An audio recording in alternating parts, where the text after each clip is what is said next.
Let's go. LSU has a new running back. Are you kidding me? They switched a defensive player to offense. We're also going to talk about the LSU safety position. Could we be seeing a youth movement pretty soon? Let's go. It's Power Hour LSU. PHL, extra little bit of swag, an extra little bit of taste.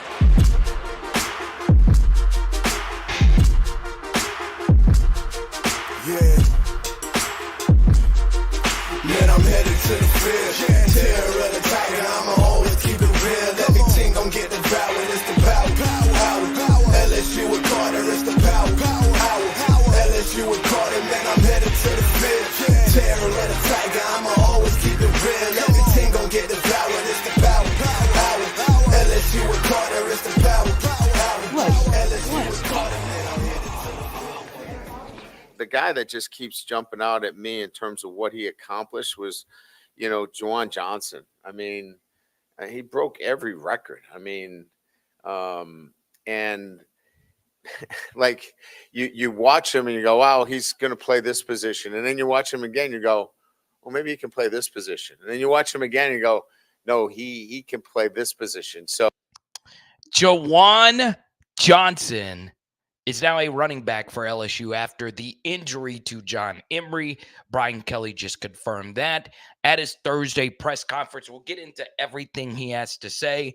This is a move that makes a lot of sense on so many different levels. Obviously, Major Burns will remain the star nickel corner / safety role. And that was a role that Juwan Johnson had started working on. Actually moved his way up the depth chart.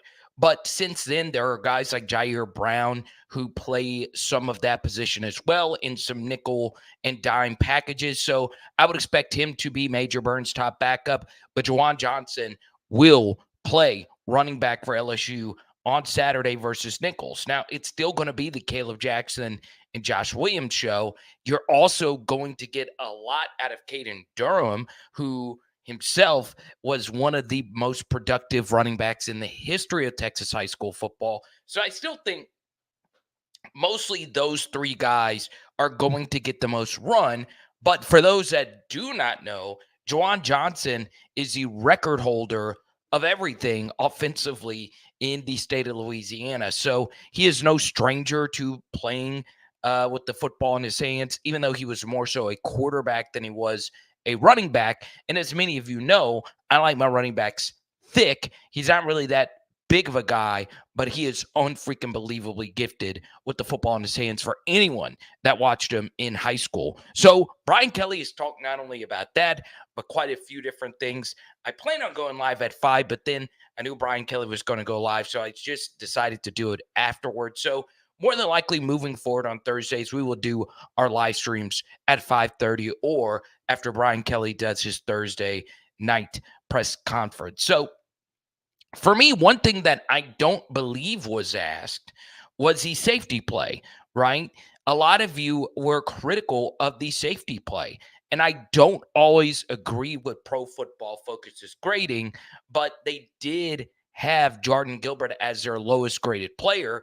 I do tend to agree with that defensively, and he is out for the first half of the game versus Nichols because of the targeting penalty at the end of the game versus USC. And then, of course, there is the Jordan Allen story where he is dealing with a lower body injury himself. So you could, on Saturday, see a youth movement at defensive back with two different players starting at safety. I did see Kylin Jackson play some. He didn't play a lot versus USC, but he did get some run, as did DASHAWN SPEARS. I would not be shocked if that is your starting safety duo on Saturday versus Nichols. Now, as many of you know, we do a pregame, halftime, and postgame show. We will continue to do that. And we just got a phone call, some potential new partners joining us here on PHL. And if you want your business to grow, and you want to grow with, I actually posted quite a few of my YouTube analytics earlier today. We are actually crushing it on all 3 of our networks: Power Hour SEC, Power Hour NFL, Power Hour LSU. So feel free to hit us up. Now, this is something I told you before the game, all right? And it's something that nobody really wanted to admit, okay? But I was able to admit it because every single media person out there wanted to say that LSU versus USC was a must-win game. It was a must-win game. And the answer to that is that it wasn't a must-win game. It is not a game that you needed to win to go to the college football playoff. Did it make your run to the college football playoff that much harder? Yes. Did it make your college football playoff run here potentially something you can't overcome? Sure, but we don't know that yet. You're telling me by looking at the easiest LSU schedule that they have had in quite a long time that they can't overcome that and go 10-1 the rest of the way? Because I think at this point, we would all agree that a 10-2 SEC team is not going to be left out of the playoff.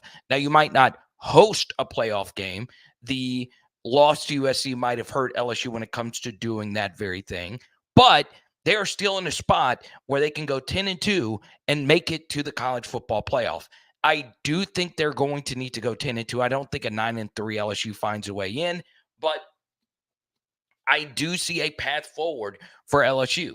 So this is part of why I think the USC loss is overrated in 2 different ways. Number 1, LSU is not out of the playoff. And number 2, let's not act like LSU just went out there and played terribly. They did not play bad football. I would say that they played actually pretty good.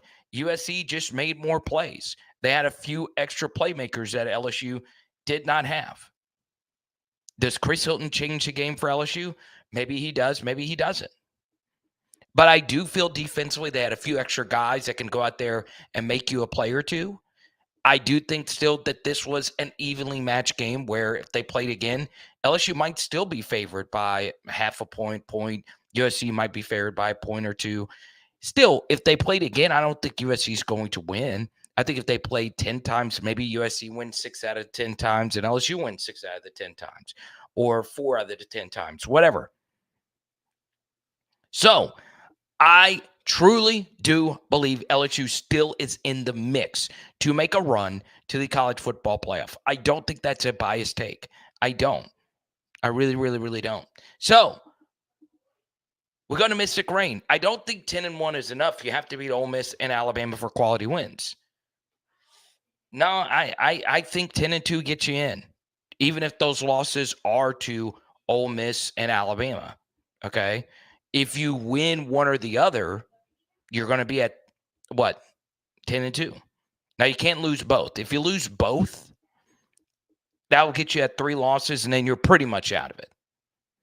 You'll probably be in that 16-17 range at 9-3. But if you only lose one, I think you're finding a way through. I do. Now, would that be the most impressive 10-2 resume? Probably not, which is why LSU is unlikely to host a playoff game at this point, which is something I desperately wanted for the program. But that's not here nor there. Now, the next thing, I want to chat a little bit about a few different things Brian Kelly said there about Aaron Anderson and Kamarion Pimpton. He was excited about their growth. He said Kamarion Pimpton's about where Aaron Anderson was last year. Extremely talented, but still learning and picking up on things. I am of the belief that LSU will still have other good receivers outside of Kyron Lacey. I am not totally sold on Aaron Anderson's performance versus USC. Was it a good performance? Yeah. Does Aaron Anderson have the ability to be the wide receiver 2 on this team? Yeah, he does. He does. I just don't think the game was as otherworldly as some others have tried to make it. He had a good game, right? He had a good game. I don't think it was spectacular. And I still think C.J. Daniels, Chris Hilton, and Xavion Thomas will be more productive receivers this year. Now, that doesn't mean Aaron's not going to be good for LSU this year at all. He's going to be very solid. But I think those other 3 give you a little bit more upside after the catch. So I hope Aaron continues to play consistently. I do, but we'll see what happens. I don't want anyone getting carried away thinking Aaron Anderson is going to become a superstar. I think a lot of his success was the byproduct of other people getting him open, which was the case in particular on that last deep ball where Kyron was doubled and that opened Aaron on the deep dig or whatever. So it is interesting. I also think Brian Kelly, he was asked a lot about the running game and a few other injuries. Let's start with the injuries. Garrett Dellinger is dealing with a concussion. I don't want to speculate on when the concussion came. It might have come in practice. I don't know. But Dellinger did get blown up a few times on pulls, right? It was a very physical game for him. Now, some other injury news. Obviously, we touched on Jordan Allen, talked about Jordan Gilbert being hurt, and then we know John Emery. But I do think in this game versus Nichols, it is a little bit different considering that LSU was on a West Coast trip, and then they had to fly all the way cross country back to Baton Rouge.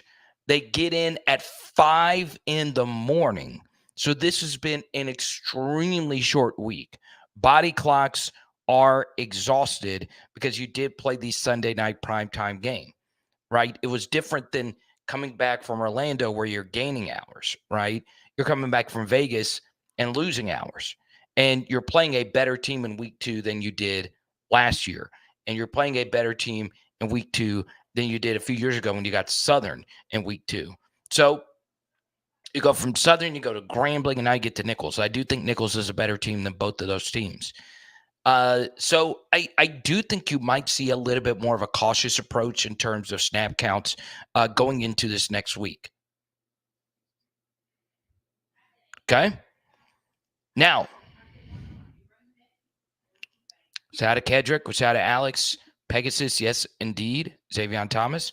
And tonight, once again, get this out. First $20 super chat, Traven Durrell autograph numbered card is going to you. And we do have a bunch of new Patreon signups. I really do appreciate it. I really do think all of you would love the Patreon. It gets you Discord access at the $9.99 tier. And on top of that, you get a Joe Burrow card in the mail. Get all my extra film studies, my game grades, and so on and so on. And my one biggest stock up and one biggest stock down Tiger from this past weekend versus USC. Okay? Mystic Rain says we need utter chaos for other playoff teams. ACC is only going to get one in, okay? Big 12 is only going to get one in. Notre Dame and G5 takes 2 spots, okay? OSU, PSU, Michigan, and USC will compete for spots. Yeah, it's true. It's true. But once again, are they really going to leave a 10-2 LSU team out? I don't think they are. I don't. I really, really, really don't. They might be team number 11, but they're getting in. Say hi to Cliff, the Prez, okay? And we say hi to Sibley. Now, I do have something very special for all of you, and I wasn't able to do this for the film study, and bang! These are pretty much every single friend of the channel, fan, supporter that I got to meet in freaking Vegas, okay? Obviously, there's Jay Hill right there. I really appreciate everyone that stopped, said hi. It was obviously, it's still kind of strange to get stopped like that, but for the most part, man, this trip was legendary outside of not getting the W. Hey, here's Deontay Murray. Did you know Deontay Murray? He stopped me saying, man, dude, I tune in every night. And I was like, dang, D. Murray, that's crazy, man. Please bring us home a Larry O'Brien.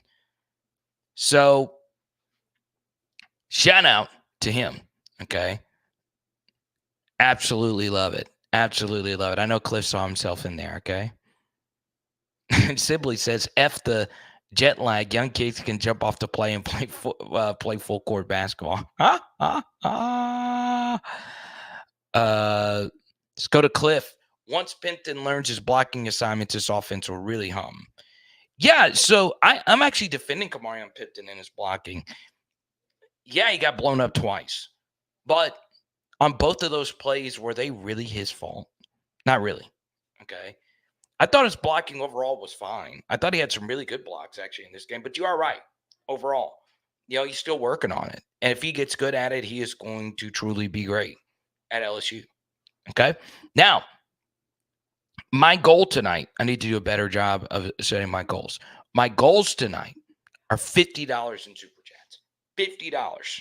That is my goal. That's about what I need to make to keep the lights on. That is my goal. And I think we'll comfortably accomplish that. Now, I want to talk about a few other things from Brian Kelly's press conference just a minute ago. They asked him like a very open and vague question about how do you feel about the trajectory of your program? And do you feel the championship desire or something along those lines? Look, do I still believe Brian Kelly can coach LSU to a national championship? Yes.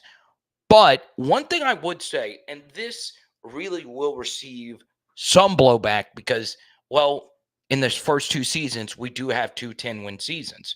But I think we're to the point now, though, where as many great things that Brian Kelly has accomplished since he's been at LSU, there have been some major coaching mistakes at the same time. And I would say they're about even. Like the biggest thing that Brian Kelly has turned LSU into is an offensive line factory and a tight end factory. Now, did they play as well as we would have liked this past weekend? No. I think every single offensive lineman would sit here and tell you that. They did not play as well as we would have liked. But the truth is, our offensive line recruiting has hit a level it's never hit before, and that's because a big reason is Brian Kelly and Will Campbell, of course, but Brian Kelly and Brad Davis, okay? And then, obviously, the tight end growth has been absolutely amazing. We've also won a Heisman, had really good development. We've gotten more organized as a program behind the scenes, communication, all those different things. But the negatives are these losses, right? Where you could point to and say, man, we were not prepared. Man, we were not the absolute best coach. And it's not necessarily just Brian Kelly. It's who he chose to hire, right? And ultimately, it all comes back to him. So I think Brian Kelly slamming his fist on the desk, like I've always said, if you listen closely to the press conferences, he will tell you he'll tell it like it is, right? He has said that, yeah, we are on the right trajectory. We are recruiting at the level we need to recruit. And Brian Kelly has still done a lot of really good things coaching this team. But, man, there are quite a few losses that have been out there for LSU that you would like to have back.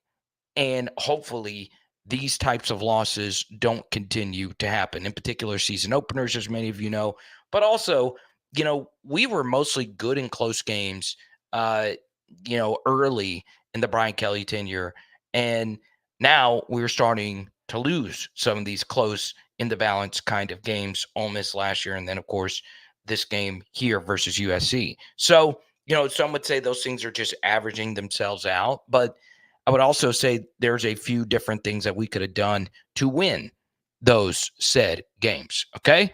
Now, look at that. Already past halfway there. The 251, Mobile, Alabama. Roby holding it down. We got so many Alabama PHL viewers. So many. It makes me want to say, roll Tigers. Love it, Roby. Thank you so much.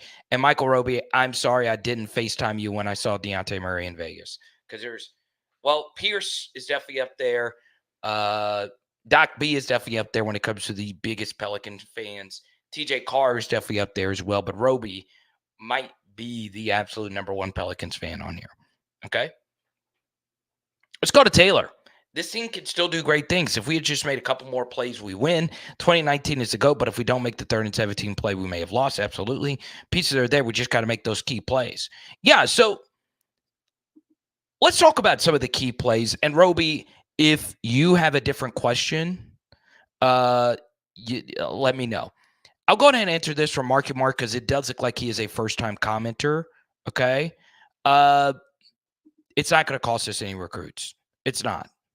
Okay. It's not going to cost us any recruits. I'll say it again. If LSU were to go 7-5, maybe, but 8-4, no. And by the way, they're not going to go 7-5. The schedule is too easy. 8-4 is definitely possible. 9-3. 9-3 is definitely the most plausible scenario here for LSU. So this is a really good super chat here from Taylor, the documentarian, very talented guy. Let's start with the difficult plays, all right? And let's go through just a few of the USC difficult plays that Taylor is referencing, okay?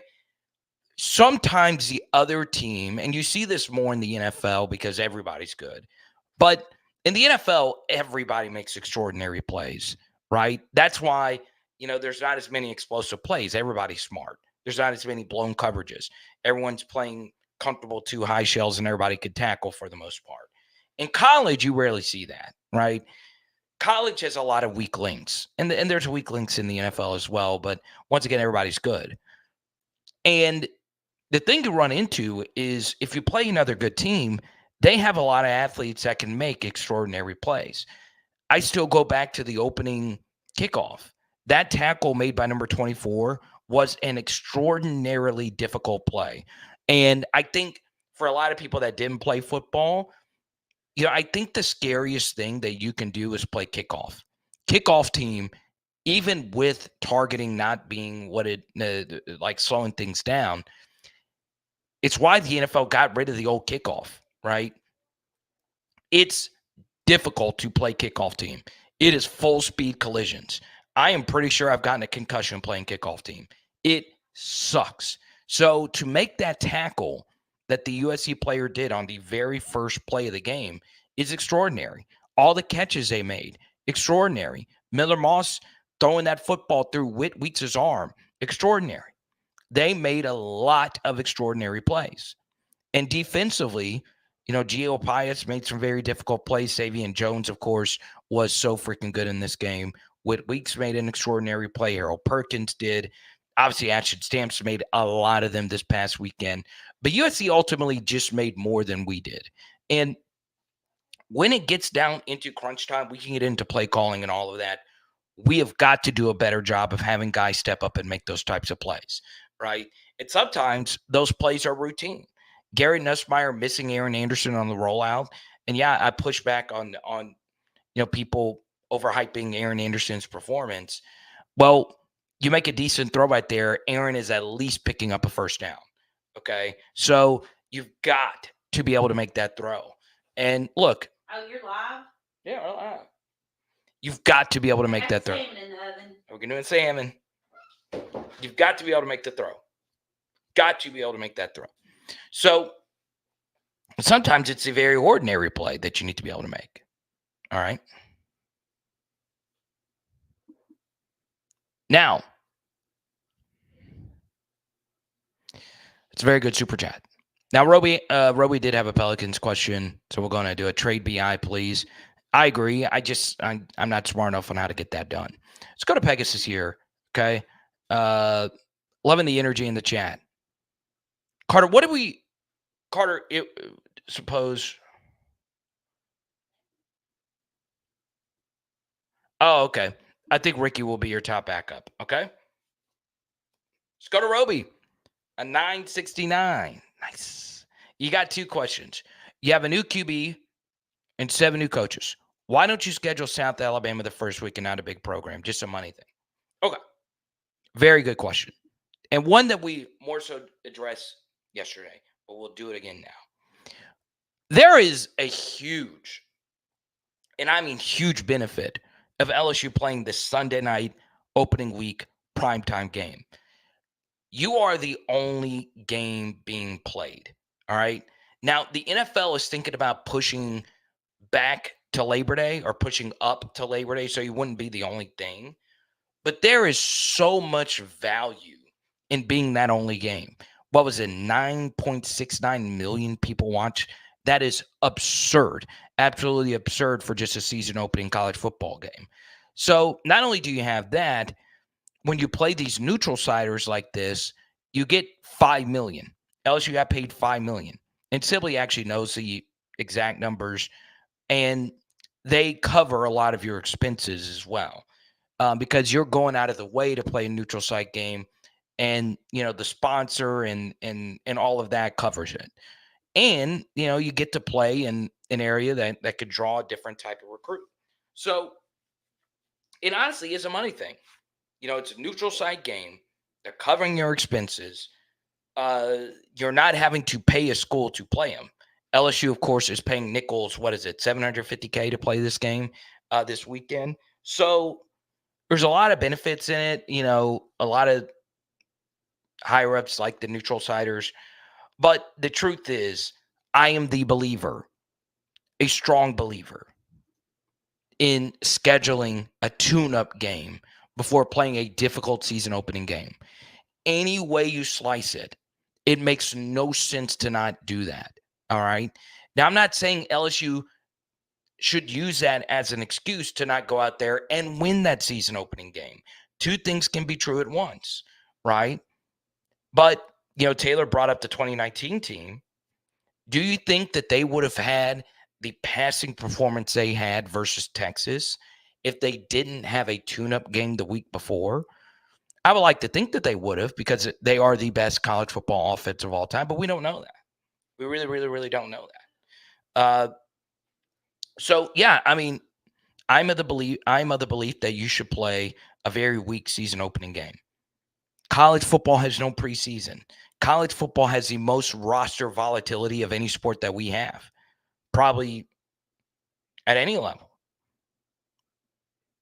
You have coaching volatility more so than any other sport, not only in terms of head coaches, but in terms of assistant coaches. So if you have all these different things, why are you just going into a game raw? I'll use that analogy. Why would you go in raw? No. Be safe. Be safe. All right. But no, we're going all in. Because the truth is, you're also losing equity versus the rest of the teams in the SEC. Because most teams in the SEC do not play Power 5 teams in week one. About 33% of the teams in the SEC play a Power 5 season opening game, or Power 4, or whatever. Okay? So Free Woo says, I disagree. You win these openers, and they do so much for your team's confidence. Okay, this is so easy to tear apart. All right? Well, no duh. Okay? No duh. If you win the opening game, does a lot for your confidence. But you're not winning them. You're not freaking winning them. How stupid? How stupid is that comment? You're not winning them. Okay? Who gives a crap about confidence? You're not winning them. You're putting yourself in a hole every single year. Okay? And over the last 3 seasons, you can tie all together that the team is not prepared, right? We're not, whether it's play calling or game management or whatever. It's 3 consecutive seasons. 5 now. All right? While the rest of the SEC doesn't do this. Okay? Georgia can do it because they have Kirby Smart and the most talent. Okay? They've got it covered. We don't have it covered. Okay? Be rational here. Be rational. Of course it helps your team's confidence. Okay? But historically, LSU has not played well in these games. All right? There are very few instances where LSU has put the foot on the gas pedal versus a Power 5 team in week 1. 2007 when they beat the brakes off Mississippi State. 2011 when they beat the brakes off of Oregon. Sure. Okay? But even in the miles there. All right? Once again, I'm not saying that that's an excuse. I'm not saying that at all. But do you like digging yourself a hole each and every year? And on top of that, all right, and this is why it's even dumber to do this in week 1. College teams really stink at picking the right quarterbacks. Okay?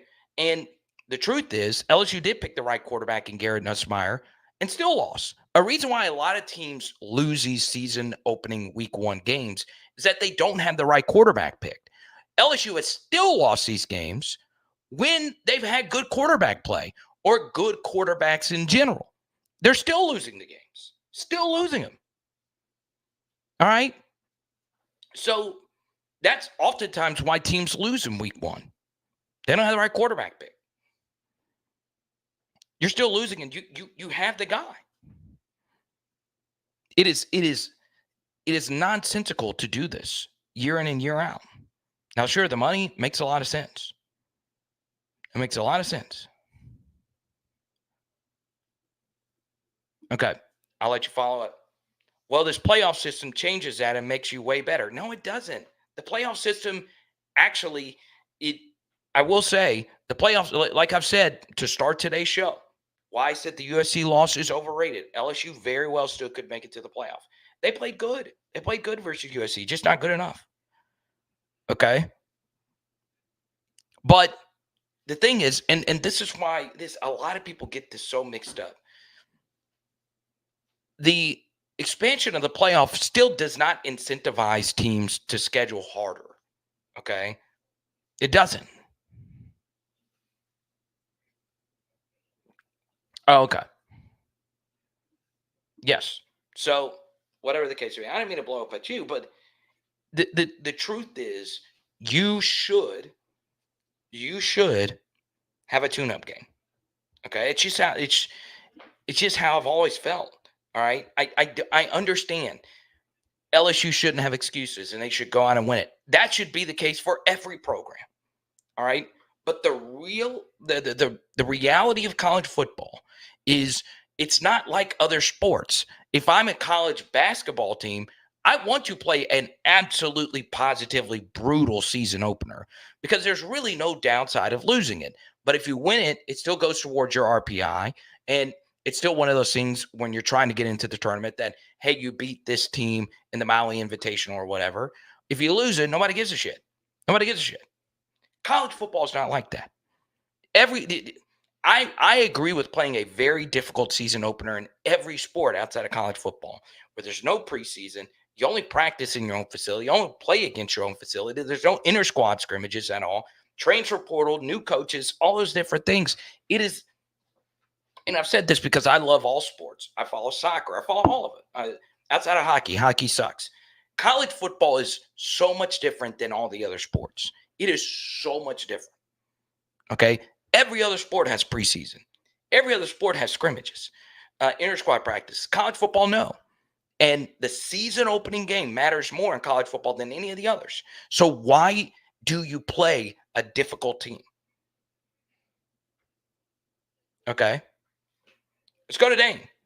LSU likes to give the rest of the league a false sense of security by losing the season's first game. Trust the process. I love it. Dane, I not only want to say thank you for supporting me, but supporting my dear friend Blake Ruffino. Goes a long way. Wouldn't be able to do this without your financial support. Thank you. But yeah, I'll tell you this. Don't sleep on this team. I don't think that this team played bad. I really don't. I saw someone mention earlier, Blake Baker, some of the exotic packages. I think it actually was Jay Wu. Yeah, that was an issue. Like the Prowler stuff did some good things, but weren't quite able to make the play. But we also had some situations where we're just kind of all over the place and just exotic for the case of being exotic. But man, I really do believe that Blake Baker has made our defense already better. And I think a lot of you saw it. Okay. Now, I would agree with you. These games were scheduled years ago. All right. So there's nothing you could do. I mean, we're locked into it for the next few years with Clemson. Okay. You're locked into it. Okay. So, it's a dying argument. So you're right. And I'll move on from it. Okay. I am not. Well, it's funny. Actually, one of my favorite collectibles is when I went to a Vegas Golden Knights game. That was pretty fun. Okay. Williams back? Is Pigeon Forge is back? Let's go. I thought you would never come back, my brother. So coming up right after this, y'all, we have got to have a real real discussion about this LSU offensive line. Did we overhype them before the season? The answer to that is, well, maybe. Home is where the heart is, and our friends at NOPOD Roofing really takes that to heart. 504-810-8744. Give them a call today for all of your roofing needs. And one of my favorite things about NOPOD Roofing is their versatility. They not only do roofing, they do siding, they do painting, they do tree removal, fencing, anything home improvement. Our friends at NOPOD will get you straight. Give them a call today at 504-810-8744 and let them know PHL and Carter the Power sent you. We never overpromise and always over-deliver with NOPOD, baby. Let's go.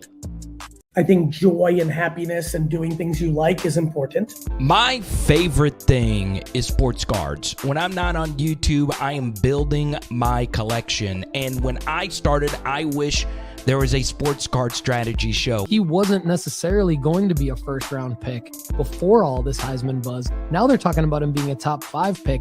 Paul Hickey and the team at nooffseason.com personally helped build my Jaden Daniels collection, and they're looking to do the same for you. Just check them out on social media or nooffseason.com. Book your 360 spin booth experience today with Zion Imaging. Yes, that's my buddy Jaron Thomas who started this venture years ago. And look at the smiles on these faces. This state-of-the-art photo booth is so incredible. I work in the wedding and event industry, and anytime I see a 360 photo booth, it takes your event, whether it's a reunion, a wedding, a conference, no matter what it is, it takes it to another level. Give them a follow on Facebook.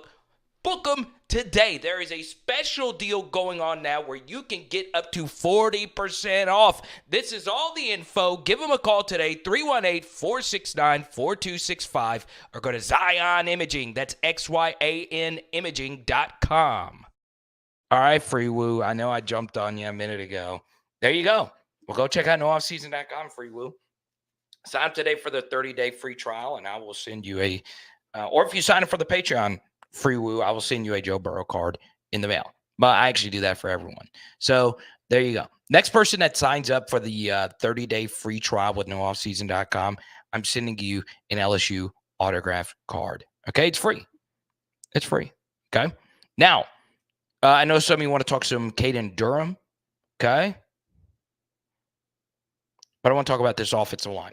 Brian Kelly said something in the press conference a minute ago as far as wide receiver alignment when it comes to the running game. So, you know what I decided to do?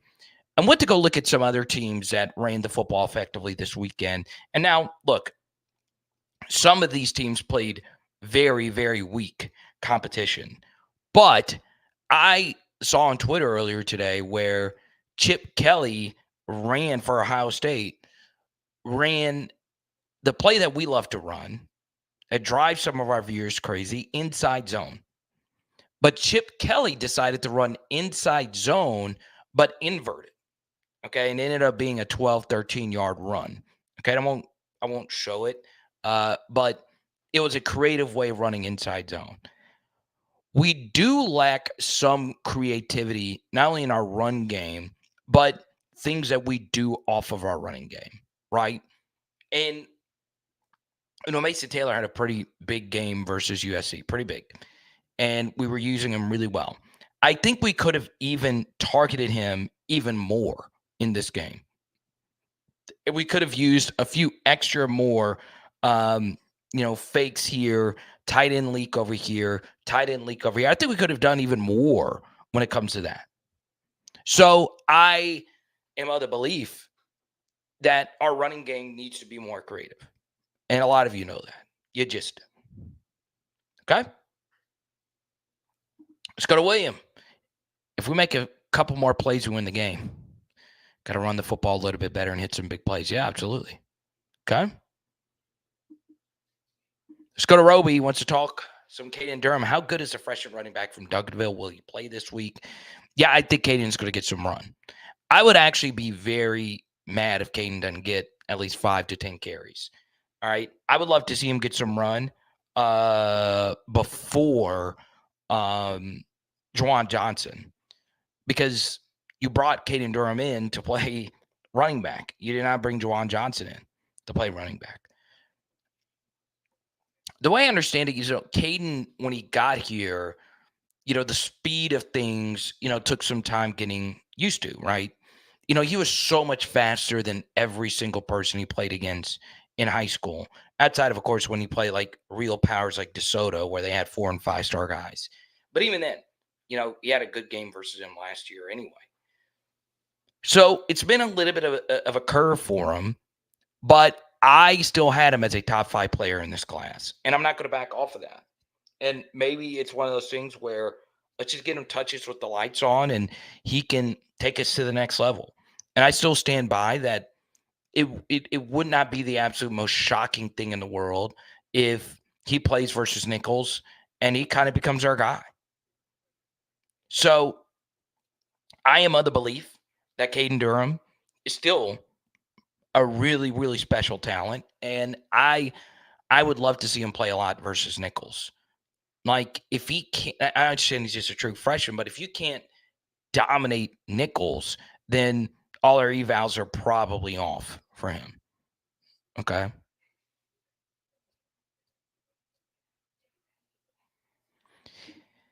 Yeah, one team that I watched a good bit today was NC State. I did it for my Tennessee fans on the SEC channel, and I know they played Western Carolina, and they actually barely won that game, but they did a really good job of hitting the flats and being very creative with their passing game.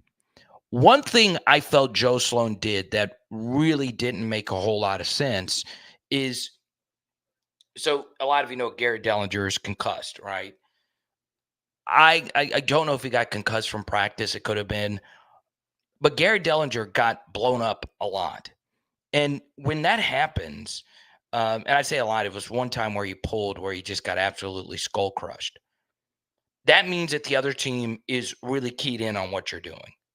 All right. And if they're going to do that and they're going to continue to play really downhill, you've really got to do a lot of misdirection stuff. If they're going to play with their feet, their foot on the gas, running towards the line of scrimmage full speed, you've got to leak. You've got to misdirect. You've got to do sleight of hand, basically, right? It becomes a little bit like magic. So you think one thing, but you do the other. And I felt like, I think gone are the days where we're just going to run it down your throat. We're just going to out-physical you. We're just going to out-execute you. One team that is honestly one of the best misdirection teams, they make you think they're doing one thing, but they're doing the other, is honestly Georgia. I mean, Georgia's got the best athletes. They've got the absolute best athletes every year. But they do so many creative things offensively and defensively that really keeps you guessing. So not only are they overpowering you, they're outsmarting you. Okay. So, I feel like we need some more of that on offense. I do. Now, I am going to keep the Thursday ones. I'm going to try to keep it under an hour. But here's a good thing. In the next 10 to 15 minutes, I'm going to answer as many questions as I possibly can. Super chats are flying. Did we get to the $50 goal tonight? 20, 30, 4. Oh, we're $5 away from hitting the $50 mark. And Roby, congratulations. You won a Traven Durham autograph card. Roby, send me your email and I will send it out. Okay? What else did I want to get into today? Let's see.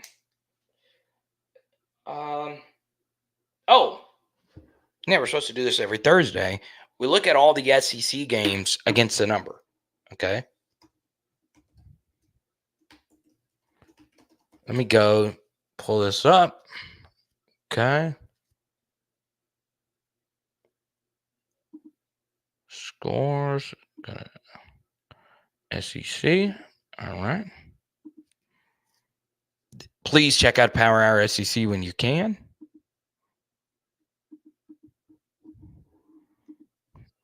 And by the way, you can give me your college football lock of the week. Texas -7 versus Michigan with the total at 42.5. That's a low total. One game that I do love a lot, Oklahoma State. I think they win by double digits versus Arkansas. So that might be my lock of the week. Cowboys covering. Auburn 13.5 versus Cal. That was such a weird game last year.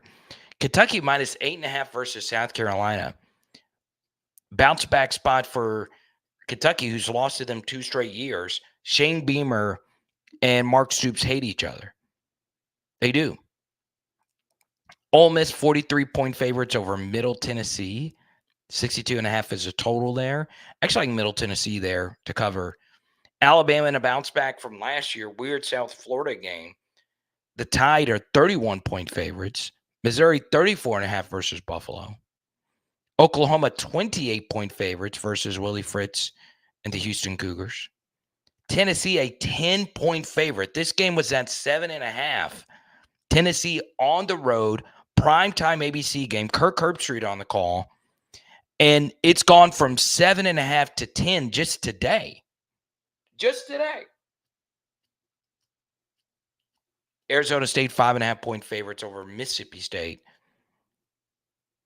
Man. One thing I'll say about the Mississippi State game, that game being at 9:30, Mississippi State plays Toledo the next week. Go on ahead, take Toledo in the look-ahead spot. Go on ahead. Tyler, I did not do a fantasy league this year. You did not miss it. I did not do a PHL fantasy league. Now, why did I not do a PHL fantasy league? Well, part of it was just keeping up with it. Last year, it was so tough to get everybody in the draft. And, I just didn't do it with the Vegas trip and all of it. I also got very sick, as many of you know, the month before. So I wanted to focus on my health. I did not want to deal with the stress of putting together a fantasy league. So we'll bring it back next year. But yeah, you did not miss the PHL fantasy league. You would be the first person I would call about that, because I think you've won it a few years now. Todd Monken's as good as any OC in college football. Only issue is he's been with the Ravens 2 years. But it is his offense that Mike Bobo is running. Okay? But I do agree Georgia's offensive line is without question the best in the country. Yeah, I mean, they're pretty good up front. Clemson's defensive line is really good too.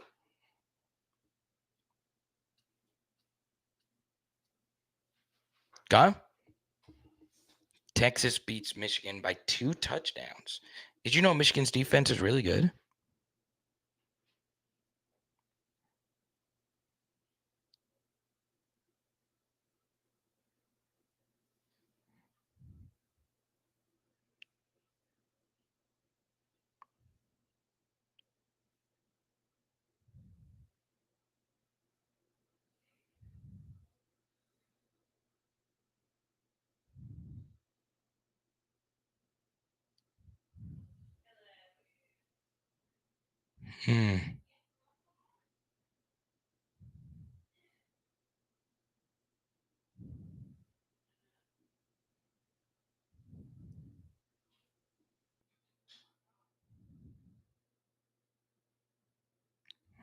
Let's see.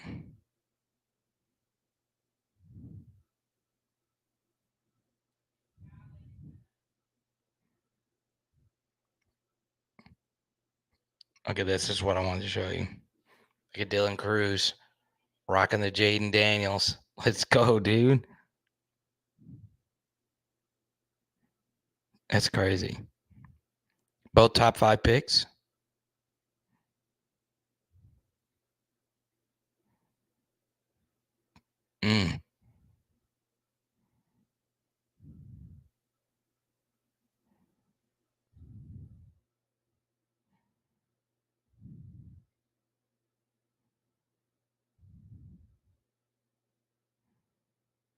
R.I.P. Rich Homie Quan.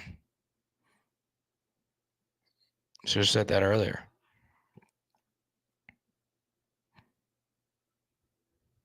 R.I.P. Rich Homie Quan.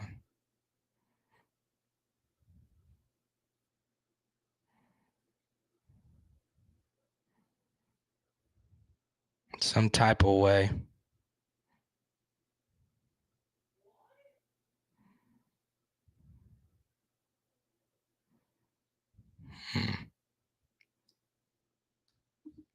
So what games, players am I watching outside of this weekend?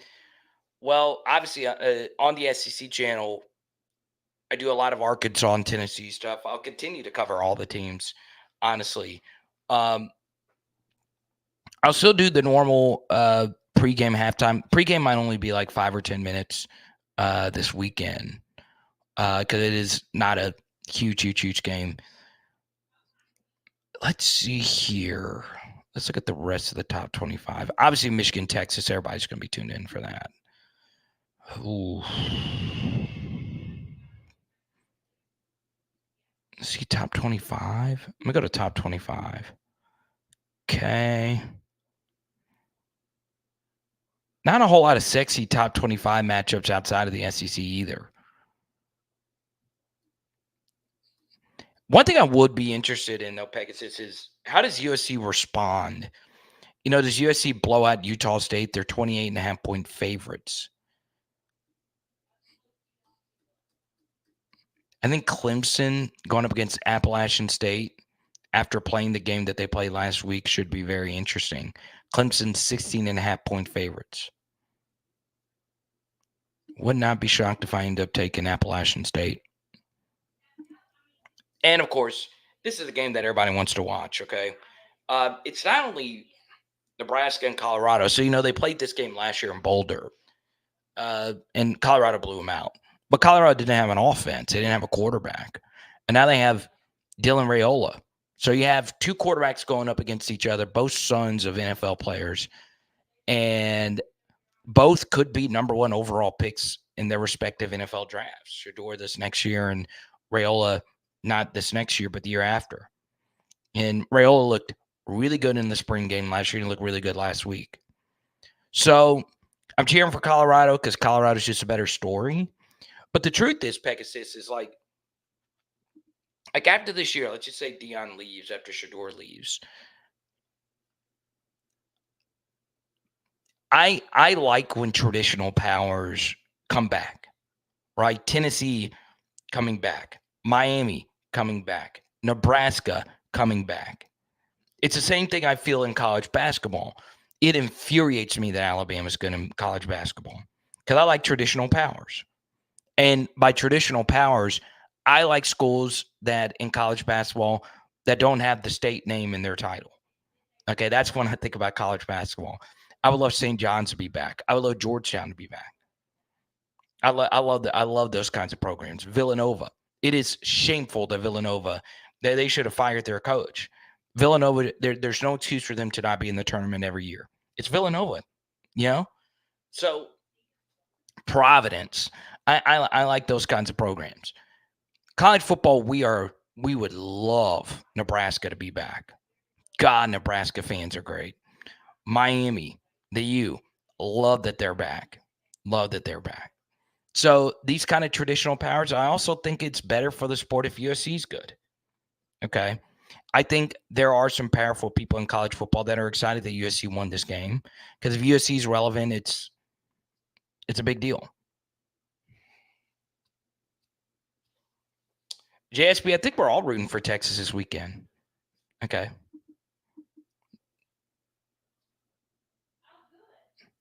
Oh, you want to do a call-in show after the games? Here's what I do, Roby. I'll send you a StreamYard link after this next game. I'll put you on. Okay. I'll put you on for the next one. So be ready. You got to go on camera.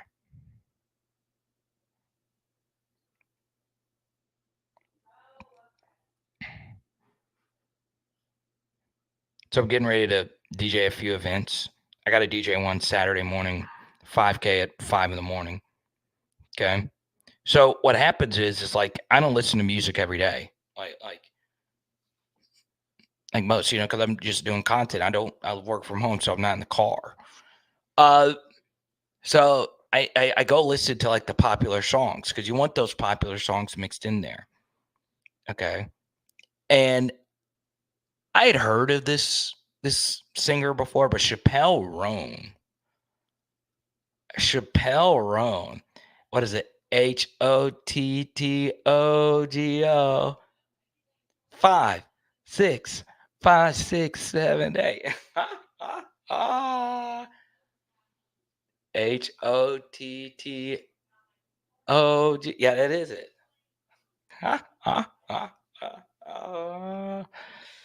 Oh, God. Sylvie says, I would like Texas to win, but he just wants his Tigers on top. Mystic says, I root for the downfall of all football teams besides LSU.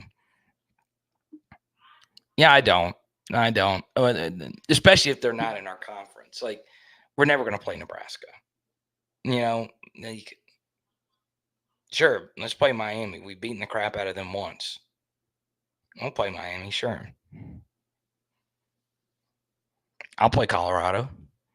I'd love to play Colorado. Let's do it.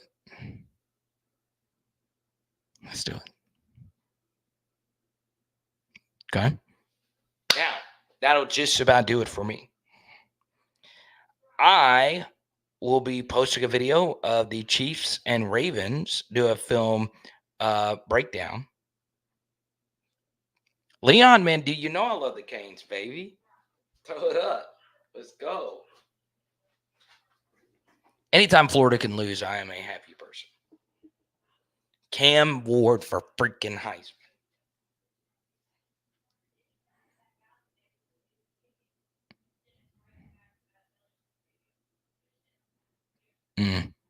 Tyler, I wish I was big time. And so, what's funny? So one of my Tennessee videos really blew up. It 30,000 views. College football videos rarely hit 30,000 views. All right. So the SEC channel is like doing really well in terms of views, right? You do not make a lot of money off a lot of views, right? You've got to have a crap ton of views to really turn back an insane amount of money. And the video has to be good, right? The amount of work that goes into it, blah, blah, blah, blah. What frustrates me, though, is I had a video on the NFL channel that had 20,000 views, and I made more money off that video than the Tennessee video that had 30,000 views, same length, and it drove me nuts. So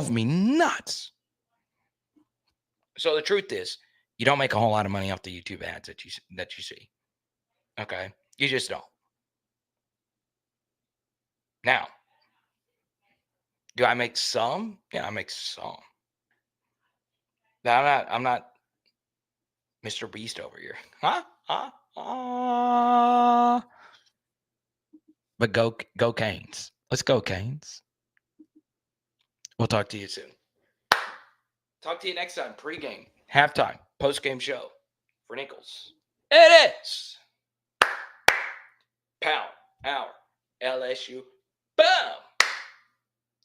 And tonight, HOTTOGO, we're doing Slam and Salmon.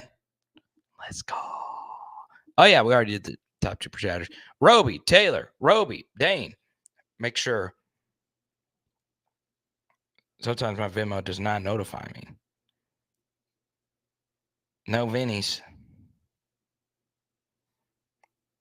Oh, man.